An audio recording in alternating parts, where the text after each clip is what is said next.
Buenas noches, apreciados alumnos. Ahora vamos a ver el tema de hiperandrogenismo. Como ustedes podrán darse cuenta, el hiperandrogenismo solo puede ser aplicable a las mujeres.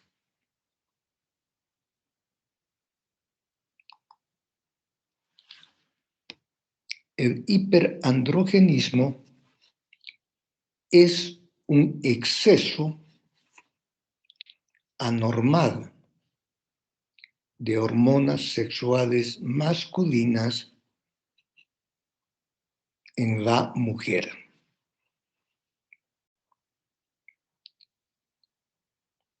Los andrógenos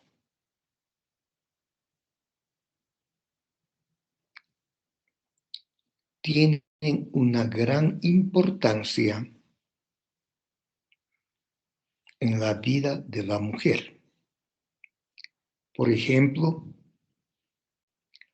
son importantes para la homeostasia del esqueleto. Son muy importantes para la masa muscular y de esta manera son importantes para la conformación corporal. También son importantes para una sensación de energía. En algunos casos relacionado con el buen humor, importantes para la libido o deseo sexual,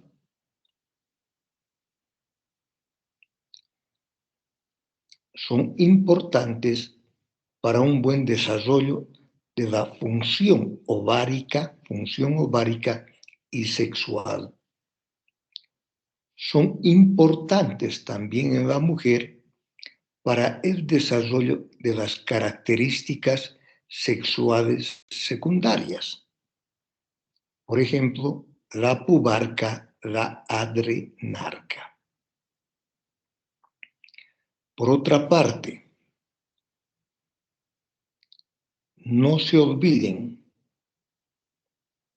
que los estrógenos, como el estradiol, que es la hormona feminizante por excelencia, necesaria y obligatoriamente tienen que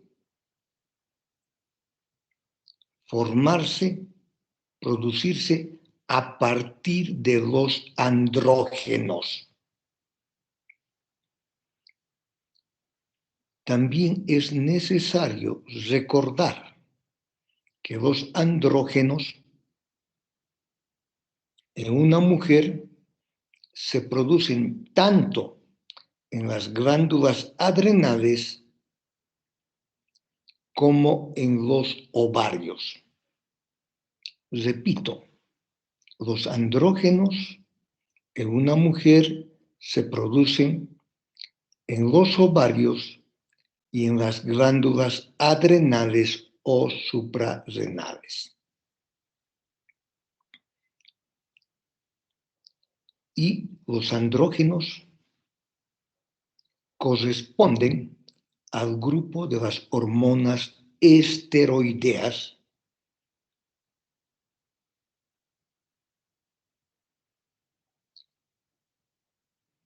y dentro de las hormonas esteroideas al grupo de las hormonas sexuales junto con los estrógenos.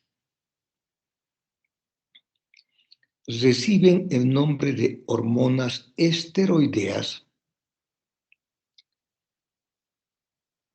porque su núcleo corresponde a los esteroles y es a partir del colesterol que se van a formar se van a sintetizar tanto las hormonas esteroideas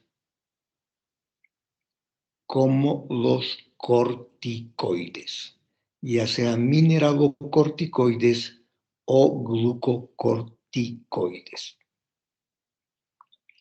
Vuelvo a repetir, si no hubieran andrógenos, sería imposible la producción de estrógenos endógenos. Es el precursor necesario y obligatorio para la producción de estrógenos, y como habíamos mencionado, los estrógenos son las hormonas feminizantes. Hace que las mujeres tengan esas características y esa conformación corporal propia.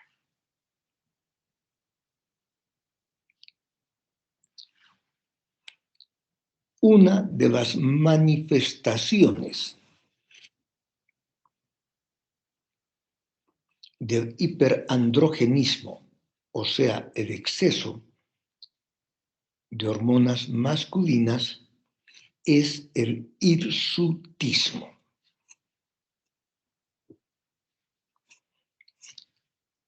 Aparte del hirsutismo, también puede haber acné. Esto implica una piel grasosa, pero lógicamente también existen, por el exceso de andrógenos, irregularidades menstruales, oligoovulación, anovulación y, lógicamente, infertilidad. En algunos casos de hiperandrogenismo puede desarrollarse hiperplasia endometrial y esto ocasionar un cáncer de endometrio, además de un sangrado uterino anormal. Entonces, repito,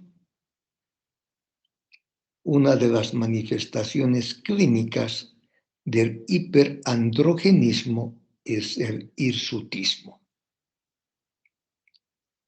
El hirsutismo se define como la presencia de pelo facial y corporal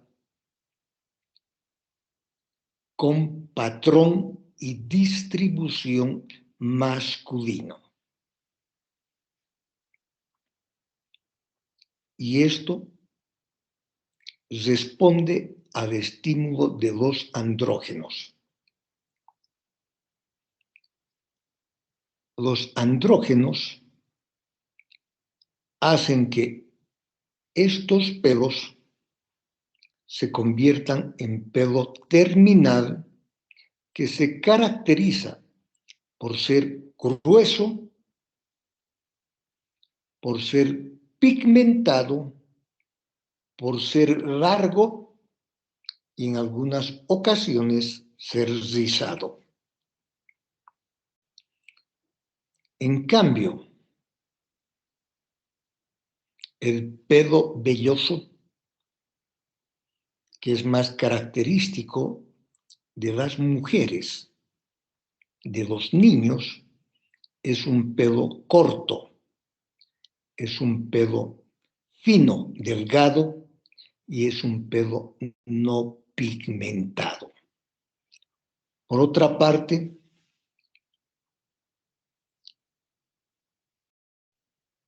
la distribución de pelo terminal con patrón masculino implica la presencia de pelo terminal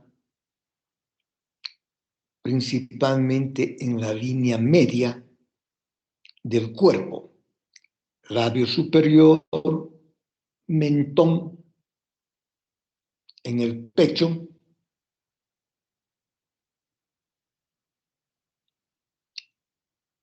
en la línea media por debajo del ombligo, en la espalda, principalmente a nivel lumbar, en la región dorsal, en los brazos, en el muslo. Y repito, el pelo terminal, por acción androgénica, y que es característico de los hombres, es un pelo grueso, pigmentado, largo. En cambio, en la mujer normalmente debería ser un pelo del tipo velloso, fino o delgado, no pigmentado y corto. Por otra parte, el hirsutismo frecuentemente se acompaña de acné, el acné vulgar, porque estos andrógenos estimulan al folículo pilosebáceo. Por tanto, al estimular al folículo pilosebáceo, van a hacer que el pelo adquiera las características de pelo terminal como del hombre. Y al ser el folículo pilosebáceo, también se están estimulando estas glándulas sebáceas para la producción de mayor cantidad de sebo. Por tanto, es frecuente observar hirsutismo asociado a acné. Virilización. Cuando el estímulo androgénico, testosterona, dihidrotestosterona, es muy abundante y por tiempo prolongado, va a provocar no solamente hirsutismo y acné, sino que también virilización. En estos casos, la mujer pierde su conformación femenina. Se produce una atrofia mamaria y la virilización se va a manifestar por clitoromegalia, por calvicie,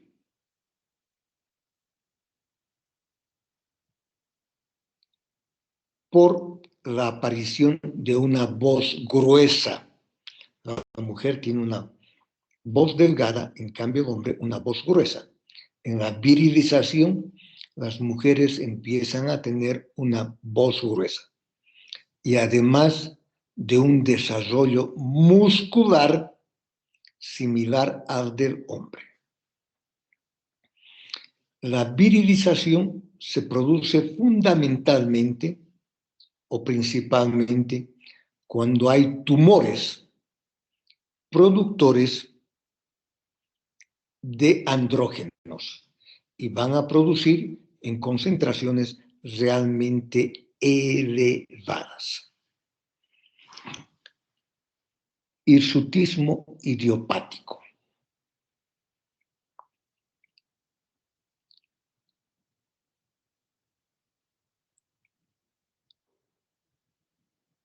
En un gran porcentaje de los casos puede haber hirsutismo sin elevación de las hormonas masculinas como la testosterona, la androstendiona, la dihidrotestosterona. existe hirsutismo, pero no existe elevación de estas hormonas masculinas. Por tanto, solo presentan hirsutismo. Normalmente no existe acné, los ciclos menstruales son regulares y la fertilidad es factible. A esto se denomina hirsutismo idiopático o familiar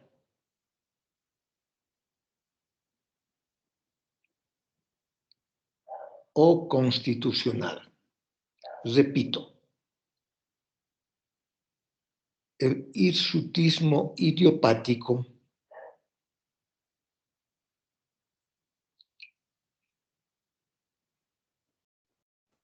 presenta como una de las causas más importantes frecuentes de hirsutismo y no es patológico. Está en relación con las características raciales. Por otra parte, en la cultura occidental,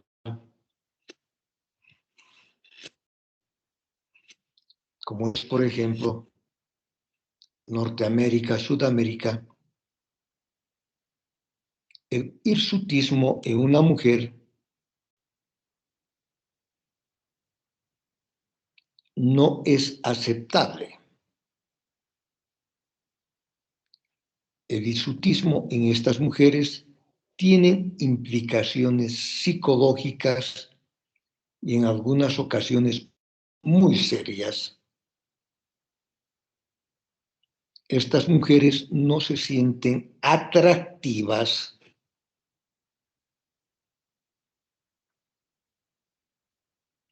y disminuye considerablemente su autoestima. Esto pueden ver sobre todo si son mujeres que tienen un poco de bigotes, un poco de barba o un pelo terminal a nivel del pecho o en la espalda. Tiene realmente implicaciones psicológicas importantes para las mujeres occidentales. Fases de crecimiento del pelo. Quiero aclarar que pelo y cabello son sinónimos, pero a pesar de ser sinónimos, generalmente el término de cabello se utiliza más para el pelo a nivel de la cabeza en el cuero cabelludo.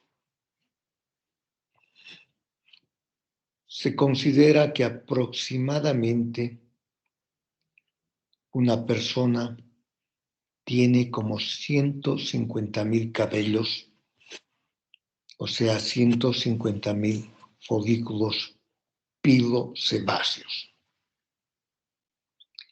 Y además,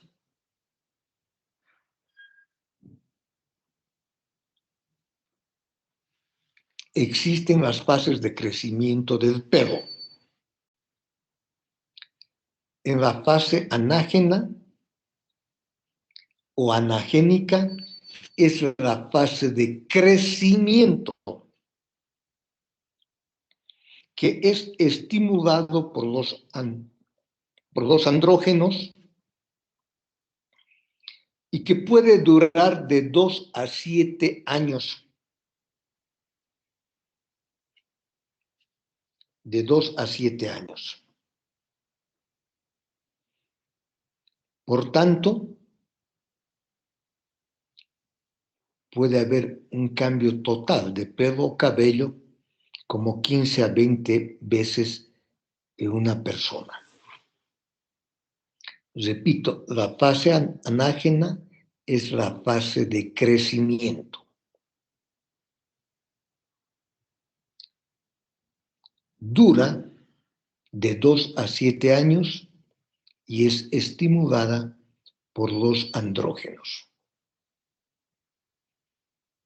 La fase catágena o catagénica es la fase de transición, donde no existe actividad celular y puede durar de 3 a 6 semanas. Y finalmente la fase telogénica o telógena dura de 2 a 3 meses, el pelo está en reposo y se produce la caída del pelo. En condiciones normales, como existe esta renovación, una persona pierde o puede observar la caída de 50 a 70 cabellos aproximadamente por día. Por día. Muy bien. Ahora vamos a ver las causas patológicas más comunes de hiperandrogenismo. Patológicas. El idiopático o familiar o constitucional no es patológico. No existe exceso de andrógenos. En cambio, en las causas patológicas sí existe un exceso de andrógenos. Y entre las causas patológicas más comunes están el síndrome de ovarios poliquísticos. Por tanto, el síndrome de ovarios poliquísticos frecuentemente o en un gran porcentaje se va a manifestar por hirsutismo. Y otra de las causas es la hiperplasia adrenal congénita. La hiperplasia adrenal congénita. No se olviden que los andrógenos se producen tanto a nivel de ovario como de las glándulas adrenales. Producción y acción de los andrógenos. Como ya hemos visto, los andrógenos en una mujer tienen múltiples funciones, pero sobre todo, es el estrato, es el precursor para la formación de estrógenos.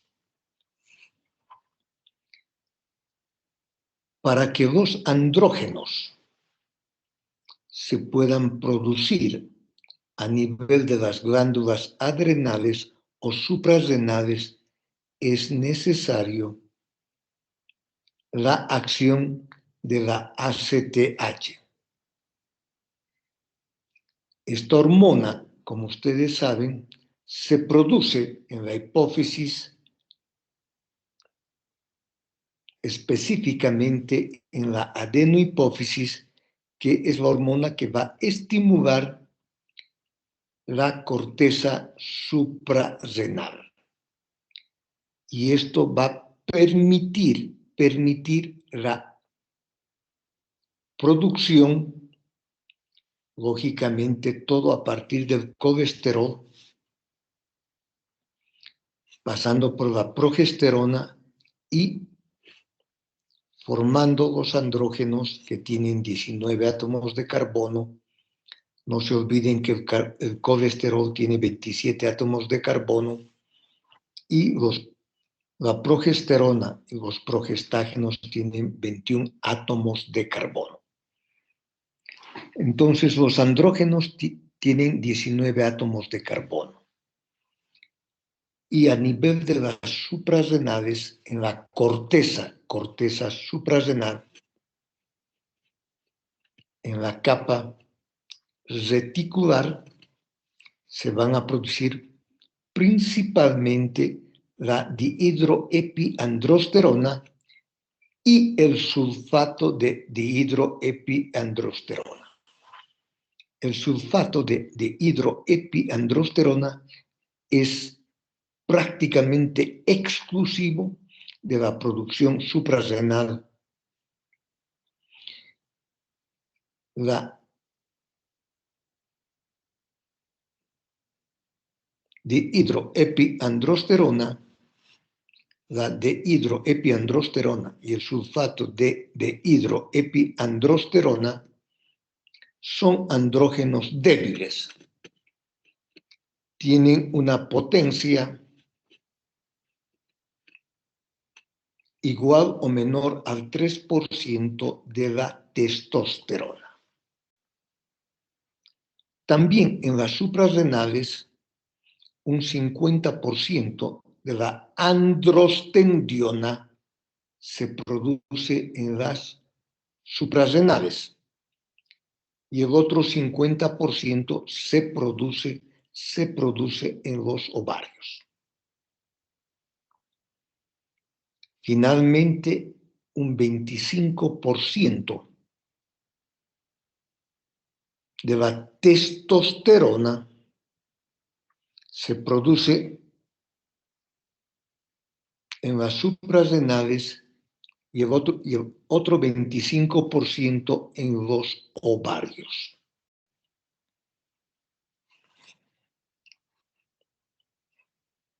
La hormona LH, llamada hormona luteinizante, que como ustedes saben es una gonadotropina, que también se produce en la hipófisis, va a estimular el ovario, va a estimular las células de la teca que están rodeando a los folículos y va a producir, lógicamente, androstendiona y testosterona. Repito, un 50% de toda la androstendiona prácticamente se produce en los ovarios y un 25% de la testosterona se produce en los ovarios. Por otra parte, la testosterona producida puede convertirse en dihidrotestosterona gracias a la acción de la enzima 5-alfa reductasa, principalmente a nivel de los folículos pilosebáceos y de la piel genital. La dihidrotestosterona tiene el doble de potencia que la testosterona. Producción extraglandular de testosterona.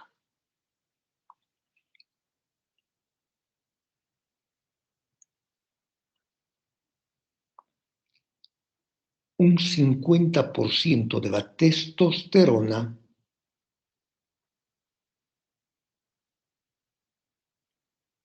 en el tejido adiposo, en los adipocitos, se produce por conversión de la androstendiona a testosterona. Por otra parte,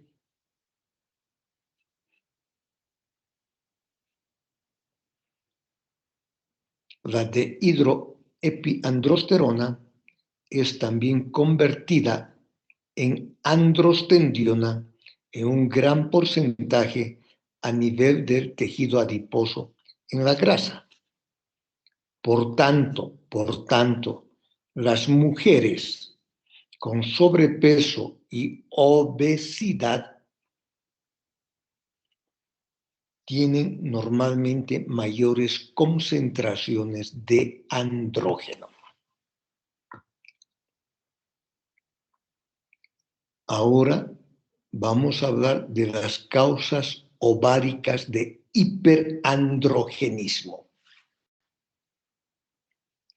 Y estas son causas patológicas porque hay exceso de andrógeno. La causa más frecuente de hiperandrogenismo patológico es el síndrome de ovarios poliquísticos, que corresponde aproximadamente a un 70 a 75% de los casos. En este cuadro de etiología desconocida,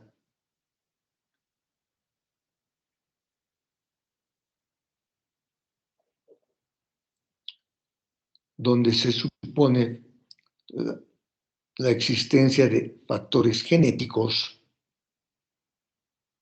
o una excreción anormal de la hormona luteinizante,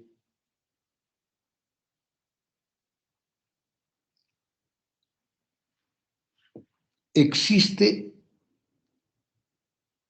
un moderado o discreto aumento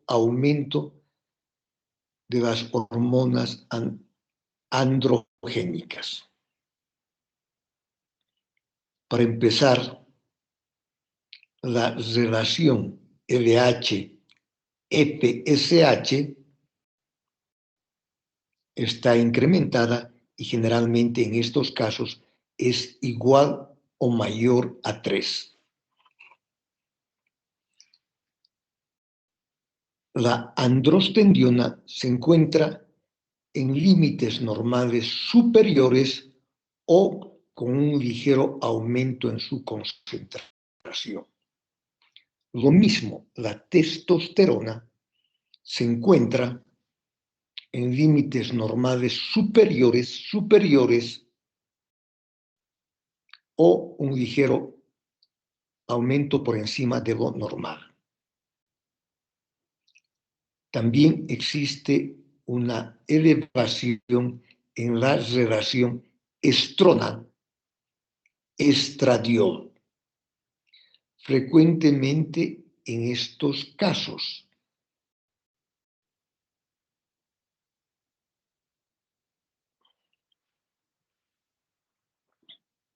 se observa hiperprolactinemia,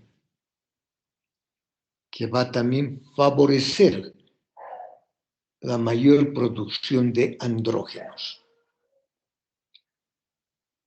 Frecuentemente estas pacientes cursan con sobrepeso u obesidad, hirsutismo, acné, irregularidades menstruales, oligoovulación o directamente anovulación y por tanto con infertilidad.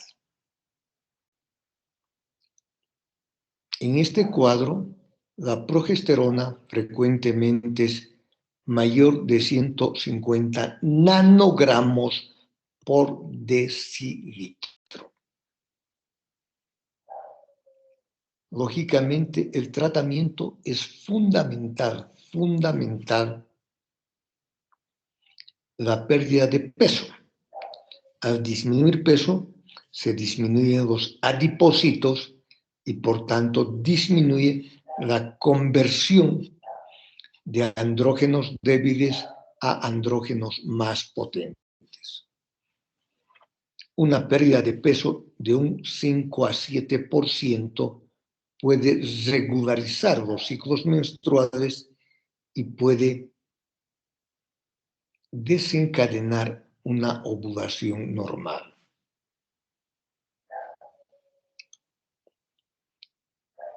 En el síndrome de ovarios poliquísticos, la primera línea de tratamiento es la administración de anticonceptivos orales combinados.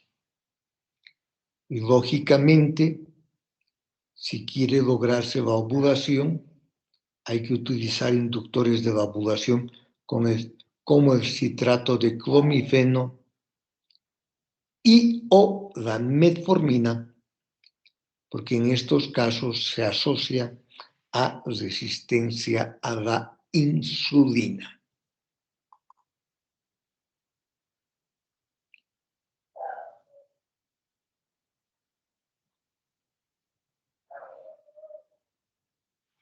Por otra parte, el síndrome de ovarios poliquísticos. En el síndrome de ovarios poliquísticos es frecuente encontrar el síndrome metabólico, que se va a caracterizar por una talla de cintura igual o mayor a 35 pulgadas, que es lo mismo que 88 centímetros. Se va a caracterizar triglicéridos mayor a 150 miligramos por decilitro, por HDL, colesterol menor a 50 miligramos por decilitro, una presión sistólica igual o mayor a 135 milímetros de mercurio, una diastólica igual o mayor a 85 milímetros de mercurio y una glicemia en ayunas igual o mayor a 100 miligramos por decilitro. Repito, estos son los parámetros del síndrome metabólico,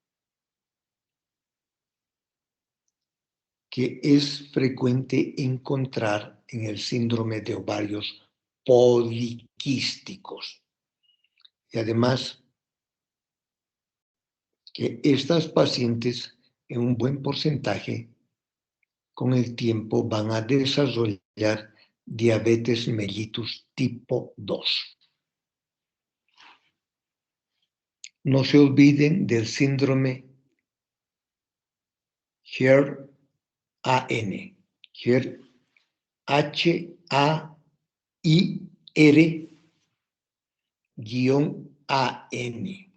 que significa hiperandrogenismo, resistencia a la insulina, acantosis nigricans. Hair en inglés significa pelo. Entonces, existe hiperandrogenismo, resistencia a la insulina y la acantosis nigricans. Ustedes saben, la acantosis nigricans es una hiperpigmentación, sobre todo a nivel de cuello, axilas, y que representa y que es una manifestación de resistencia a la insulina.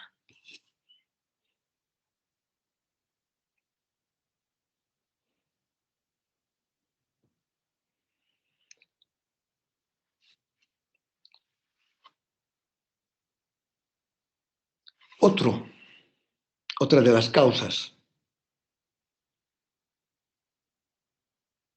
ováricas de hiperandrogenismo es la hipertecosis, que es una manifestación máxima del síndrome de ovarios poliquísticos y lógicamente en este caso existe una acentuada producción de testosterona, lo cual va a provocar una virilización.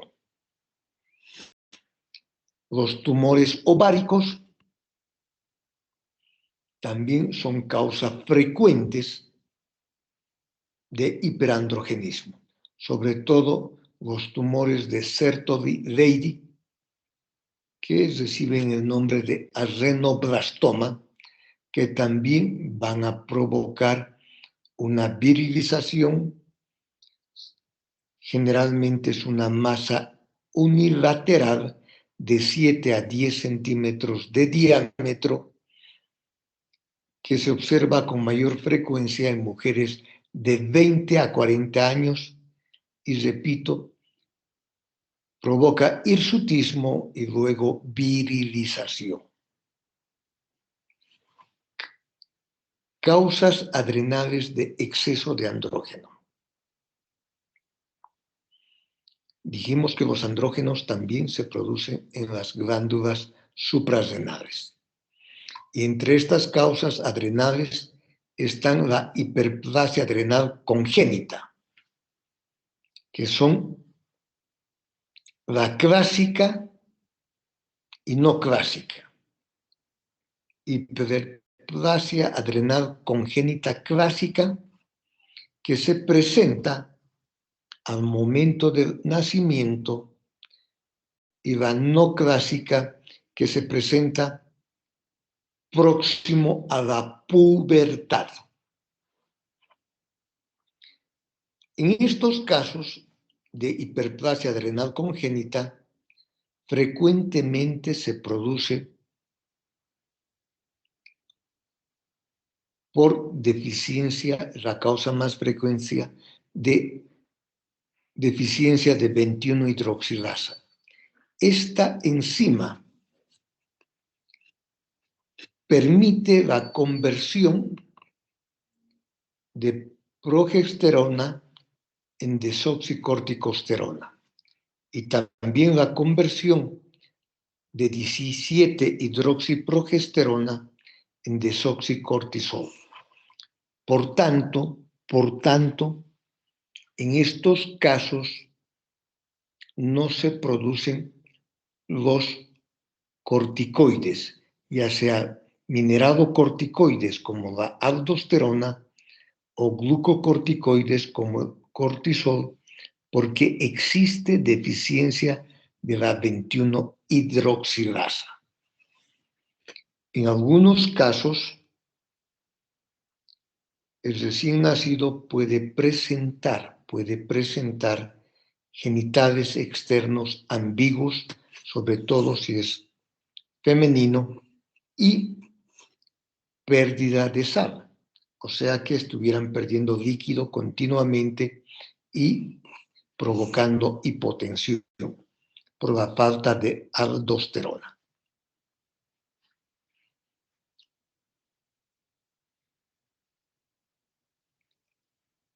Otra causa de hiperplasia adrenal congénita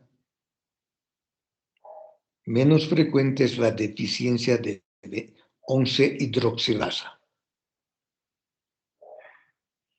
Esta enzima permite la conversión de desoxicorticosterona en corticosterona y la conversión de desoxicortisol en cortisol.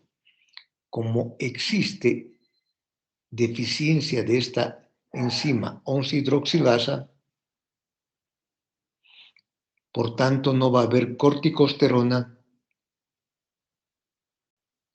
ni va a haber cortisol. La desoxicorticosterona ya tiene acción de retener sal, acción de la aldosterona. Y en estos casos se puede observar una presión arterial elevada. deficiencia de 3-beta-hidroxisteroidea dehidrogenasa.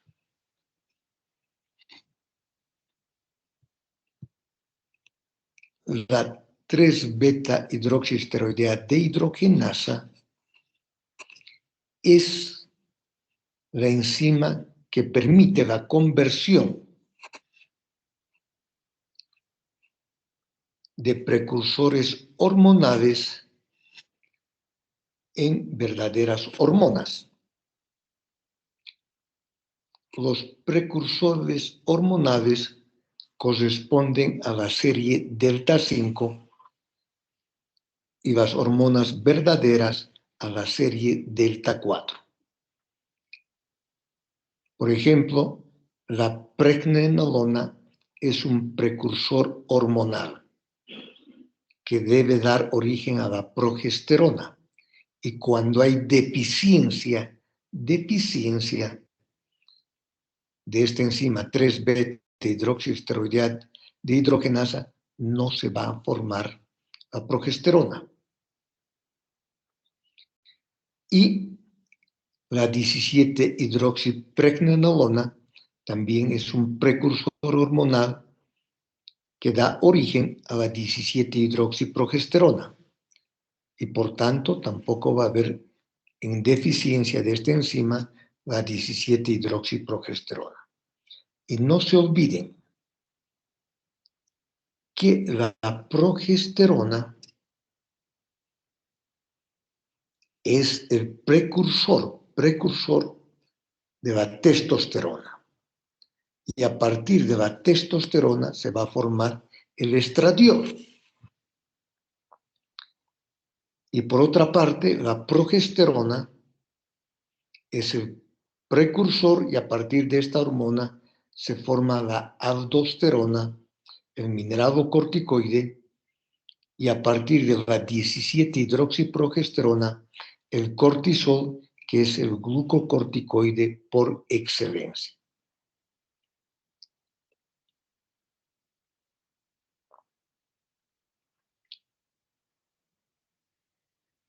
Hormonas esteroideas porque derivan de los esteroles, fundamentalmente del colesterol. Y corticoides, hormonas corticoesteroides, esteroides porque derivan del esterol, y córtico porque se producen en la corteza suprarrenal. Síndrome de Cushing y también la enfermedad de Cushing.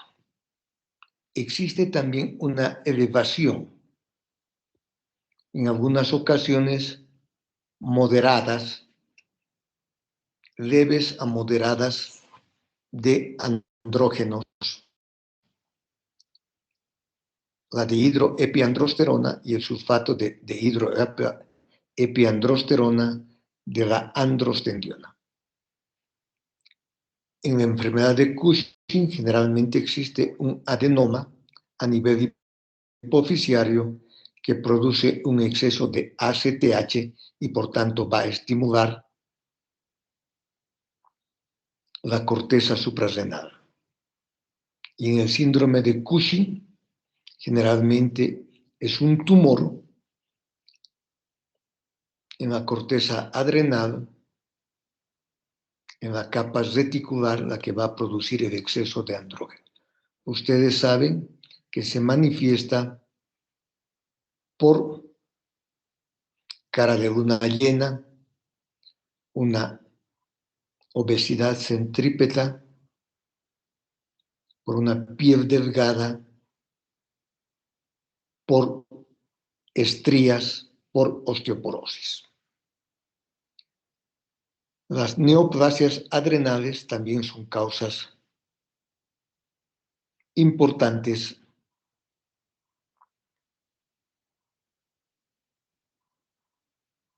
de hirsutismo más virilización.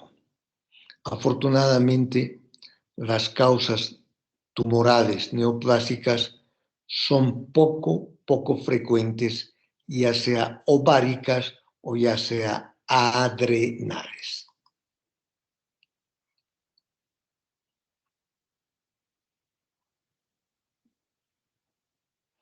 El hirsutismo constitucional, o como habíamos llamado idiopático o familiar, efectivamente existe el pelo terminal, pero no existe elevación de andrógenos. Por tanto, los ciclos menstruales son regulares y la fertilidad está dentro del rango de la normalidad. En este caso, para el hirsutismo constitucional, el único tratamiento puede ser el rasurado, la depilación con láser o el uso de ceras.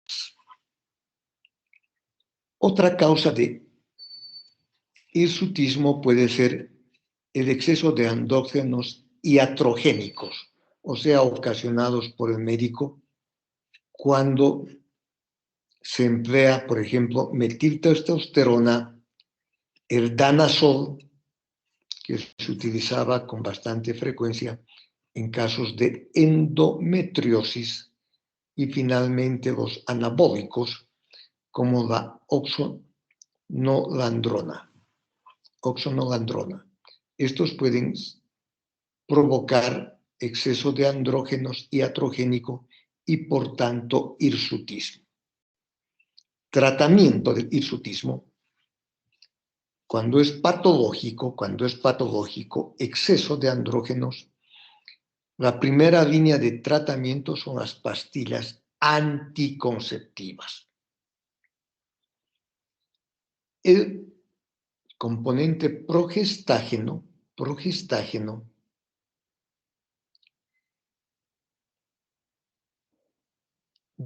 evita o disminuye la descarga de LH. Por tanto, la LH ya no va a estimular las células de la teca y, por tanto, ya no va a haber producción de andrógenos. Por otra parte, el componente estrogénico, actuando a nivel hepático, incrementa la producción de la globulina fijadora de hormonas esteroideas. Solo un 1 a 3% de la testosterona está en forma libre. Y ustedes saben que para que una hormona actúe, tiene que estar en forma libre y además tiene que tener receptores. Entonces, el componente estrogénico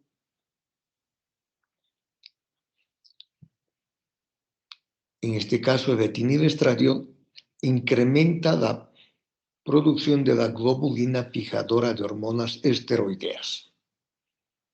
Y por otra parte, las pastillas actúan a nivel de la 5-alfa-reductasa y por tanto evitando la conversión de testosterona en dihidrotestosterona, que es 2 veces más potente. La espironolactona, que es un antihipertensivo antagonista de la aldosterona, disminuye la producción de andrógenos tanto a nivel adrenal como ovárico. Disminuye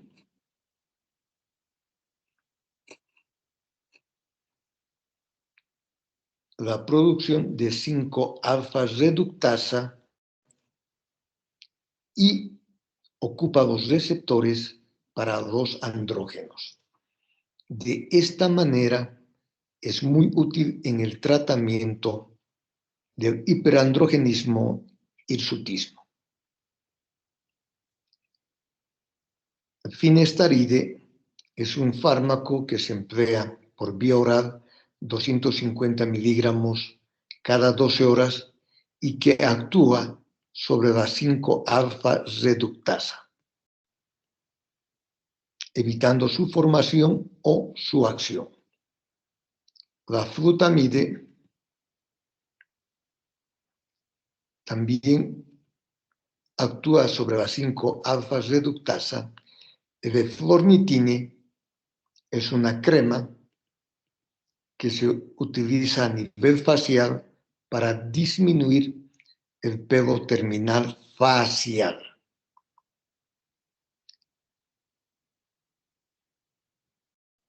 La cimetidina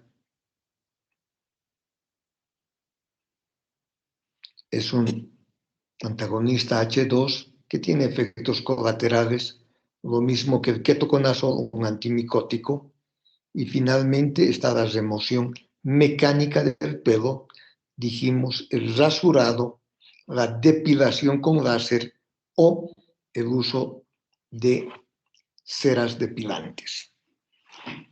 Muy bien.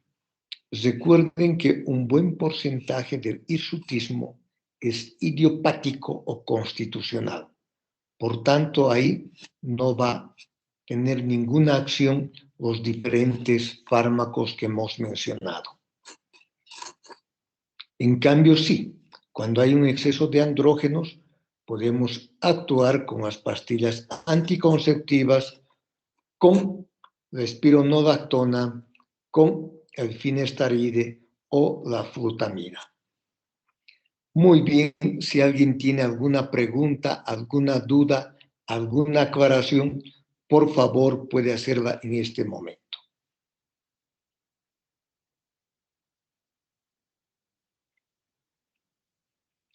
No se olviden que existe el puntaje de Fezziman-Gallwey para determinar la severidad de la hipertricosis. Y como habíamos mencionado, son 9 parámetros. A cada parámetro se da un punto. Y de acuerdo a esto se determina si es leve, moderado o un hirsutismo severo. Fezziman-Gallwey. ¿Alguna pregunta, alguna duda, por favor? ¿Alguna aclaración?